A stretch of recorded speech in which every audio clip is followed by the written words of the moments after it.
Nüüd vaatame selliseid võimalusi, kuidas saada pilli täpsemaks ka kõrgemates positsioonides mängides. Ja üks võimalus on see, et sa võrdled erinevaid noote erinevates oktaavides. Näiteks ma kõigepealt panen jälle esimese keele häälde. Nüüd on minu käes siin akustiline kitarr metallkeeltega. Häälestamise mõttes ei ole siin mitte midagi erilist ega teistsugust. Nüüd oletame, et ma olen pannud häälde selle kõige lihtsama meetodi järgi.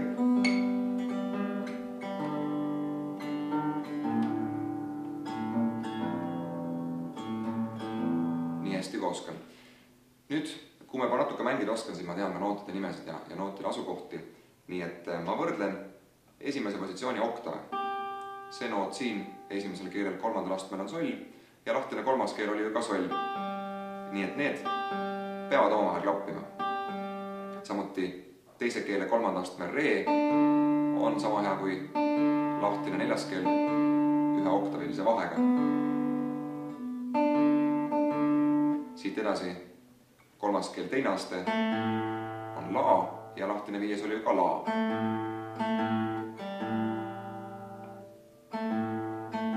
Ja viimane oktav, mida ma saan siin kontrollida, on neljas keel teine aste, mis on mi ja lahtine kuues on ka mi, nii et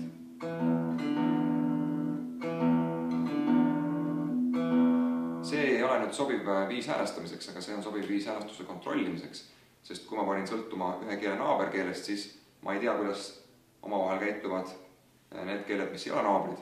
Nii et niimoodi saab proovida keeli, mis on ülejärgmised. Ja tulemus on see, et ma leian need vead kergemini üles. Nüüd see käis endiselt ikkagi selle esimese positsiooni kohta. Aga kitarril saab ühte nooti võtta mitmest kohast, selles suhtes ta on eriline pill, näiteks klaveriga ju ei saa, saab ühte nooti mängida kindla klahvi pealt, aga kitarril näiteks lahtine esimene keel mi tuli, eks ole, teiselt keelelt viiendalt astmelt, mida me kasutasime häälestamises, aga ta tuleb ka kolmandalt keelelt kaheksandalt astmelt ja siin ma saan nüüd märksa täpsemalt omavahel võrrelda esimest ja kolmandat keelt. Ja kui minu pill on selline, mis läheb korralikult häälde, siis ma võin võrrelda ka lahtist esimest ja neljandat keelt. Siin tuleb mi 14. astmel.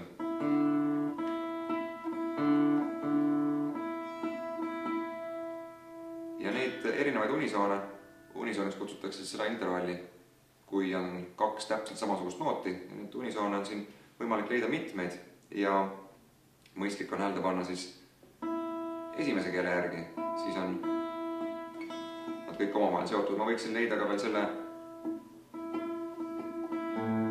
miiga viienda keele pealt, aga mida kõrgemale, seda rohkem probleeme häälestamisega tekib ja miks see nii on, et kitarr tegelikult kunagi hääles ei ole, sellest samuti lugeda sellest väikesest raamatust, mis käib plaadi juurde.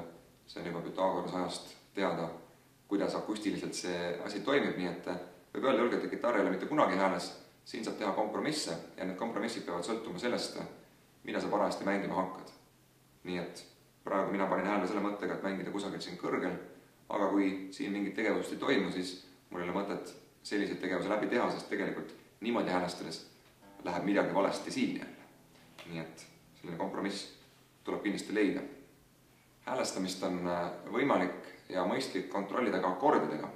Paljud mängijad ju mängivadki enamasti akorde ja kõige lihtsam ja mõttekam on kontrollida häälestust kolmkõladega. Kolmkõlad on kõige selgema ja lihtsama struktuuriga akordid. Need on tavaliselt tuurid ja mollid nagu G-tuur, C-tuur, E-tuur. Näiteks kui ma mängin G-tuuri, siis siin on soll-noote mitmes kohas. Siin kuuendal keelel kolmandal astmel lahtine kolmas keel ja ka esimesel keelel. Nii et need kõik peaksid olema võrdse kõlaga. Samuti C-tuuris on kaks C-nooti ehk do-nooti viiendal keelel kolmandal astmel ja teisel keelel esimesel astmel, nii et need peavad omavahel klappima. Ja veel võib proovida ka seda, kuidas omavahel kõlavad kokku viies keel kolmas aste ja lahtine esimene keel. Siin võib tihti probleeme tekkida. Ja üldiselt on niimoodi, et kui ma paneksin kitarri häälde E-tuuri järgi, siis ei kõlaks enam puhtalt G-tuur ja need kombinatsioone on erinevaid. Õnneks E-tuur ja G-tuur ühes loos väga tihti ei esine. No, erandid on ka, Nirvana muusikas näiteks